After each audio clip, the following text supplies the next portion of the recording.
Bonjour à tous, aujourd'hui j'ai le plaisir de pouvoir vous proposer un déballage et une présentation d'un clavier gaming à moins de 40 €. Il m'a été fourni par la société OptimumWay, c'est le modèle Empire Gaming K2100.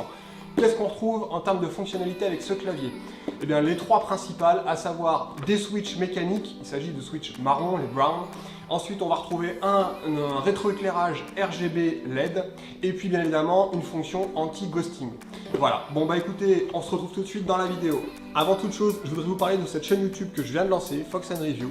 Je suis véritablement passionné de produits high-tech en tout genre, j'aime partager, j'aime analyser, j'aime donner mon avis. Maintenant, comme vous le savez, une chaîne YouTube, ça fonctionne quand on a des commentaires, quand on a de l'audience, de la notoriété. Et pour cela, il faut des pouces bleus, il faut des abonnements. Donc si vous voulez bien me donner un petit coup de pouce, ce serait génial. Je vous en remercierai à travers de prochaines vidéos, à travers des marques que j'aurai plus de facilité à démarcher pour pouvoir vous proposer un contenu de plus en plus pertinent et régulier. Allez, je vous remercie beaucoup, on se retrouve tout de suite. Allez, on passe tout de suite au déballage. Donc, hop, on retrouve à l'intérieur un manuel. Il est en français et il explique très bien la totalité de l'utilisation des touches, de la gestion de la luminosité, de la fonction anti-ghosting. Vraiment, tout est très bien expliqué. C'est assez simple, vous verrez, c'est pas une usine à gaz, hein. On n'est pas sur des claviers trop de gamme avec 60 millions de fonctions. Donc vous pourrez en profiter. Un manuel en français, très simple à utiliser. On a la petite patte qui permet en fait de venir enlever ces touches pour pouvoir les nettoyer. Et naturellement, on retrouve ensuite le clavier. Donc, alors, voilà comment se présente le clavier Empire Gaming, le K2100. Donc bonne surprise au déballage, pourquoi? On est sur un clavier avec un châssis plastique, mais le constructeur a eu la bonne idée en fait de venir positionner à l'avant une petite couche d'aluminium brossé qui donne un effet plutôt sympa, et on n'est pas sur un plastique cheap comme on pourra avoir chez certains concurrents. Donc ça c'est un bon point. Bon, ça marque un peu au niveau des traces de doigts, mais bon, on s'y fera. Alors, voilà comment se présente le clavier. Donc je vous le disais, on a cette partie ici en aluminium brossé qui vient recouvrir la totalité du clavier. À l'arrière, on est sur un plastique assez standard, hein, faut pas se mentir, on est sur un clavier entrée de gamme.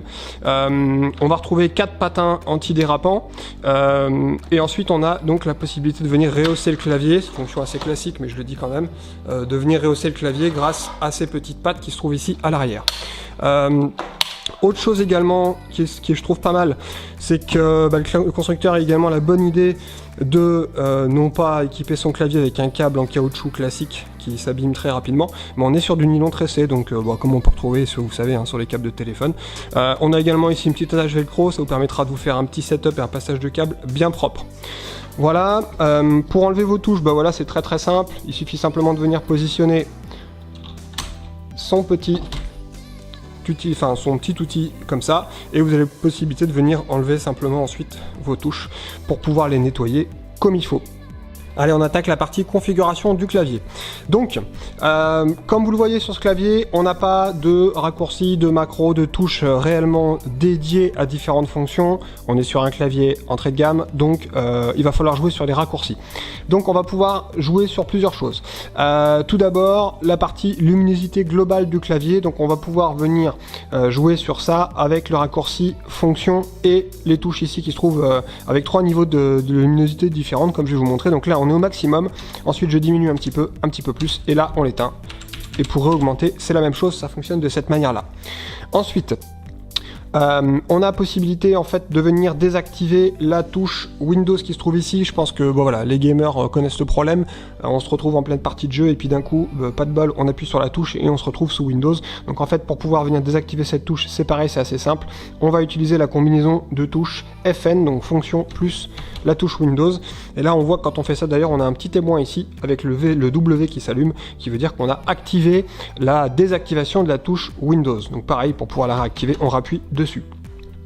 Alors ensuite, les raccourcis multimédia, ils se trouvent ici, c'est pareil, on utilise la touche fonction et ensuite on vient appuyer sur les différents jeux de touches. On va pouvoir donc accéder à l'ordinateur, lancer une recherche, lancer la calculatrice, lancer le lecteur multimédia par défaut, revenir sur la piste d'avant, passer la piste d'après, play, pause, on arrête, on coupe le son, mute, on diminue pardon, et on augmente le volume ici.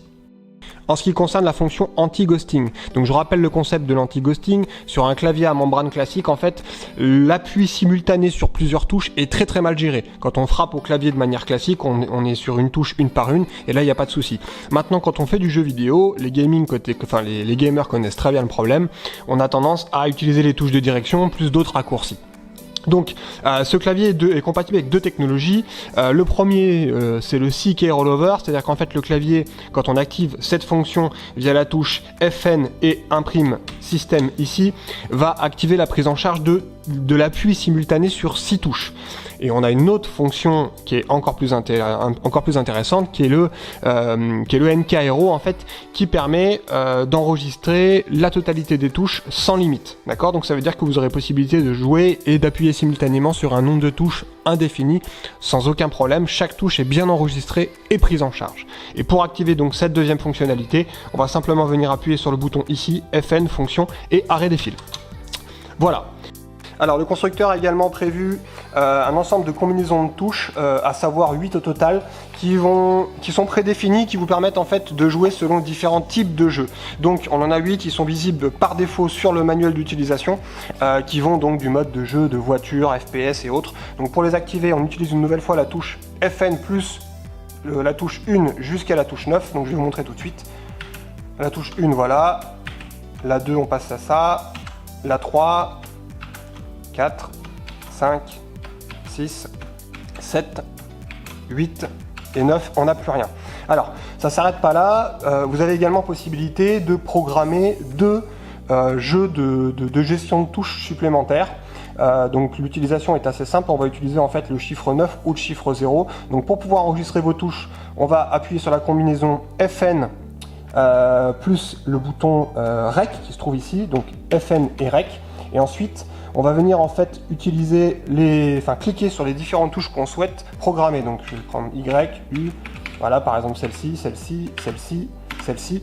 Et en fait, une fois qu'on a terminé son enregistrement de touches, on va venir appuyer sur le bouton FN et le bouton fin.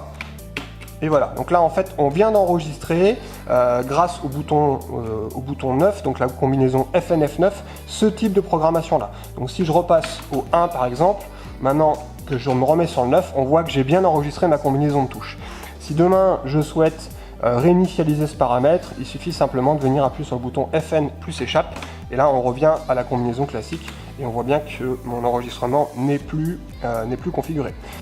Donc dernière chose au niveau des réglages de la luminosité, vous avez possibilité, lorsque vous avez choisi un mode d'éclairage quel qu'il soit, donc si je me remets sur, on va prendre, je sais pas quel mode, celui-ci, ouais, mince. Hop, on prend ce mode là, on a possibilité en fait de venir jouer sur la luminosité et la vitesse d'éclairage. Donc la luminosité, on va jouer avec le petit bouton plus et moins ici, donc si vous voyez que ce soit plus ou moins éclairé, donc là on est en pleine lumière du jour, donc ça se voit pas forcément très bien, mais je vais pouvoir diminuer légèrement le rétroéclairage, et je vais également pouvoir venir jouer sur la vitesse de l'éclairage grâce au bouton ici plus et moins. Donc si je diminue, voilà, on voit qu'en fait ça va plus doucement, si je l'accélère, ça va aller plus vite. Voilà au niveau des fonctionnalités luminaires. En ce qui concerne le bruit, parce que c'est un facteur quand même important sur les claviers gaming, on est sur des switches qui sont quand même assez bruyants, il faut le reconnaître. Je vais essayer de vous montrer simplement en tapant dessus, sans faire de bruit, pour vous rendiez compte que c'est ce qui se passe. Voilà.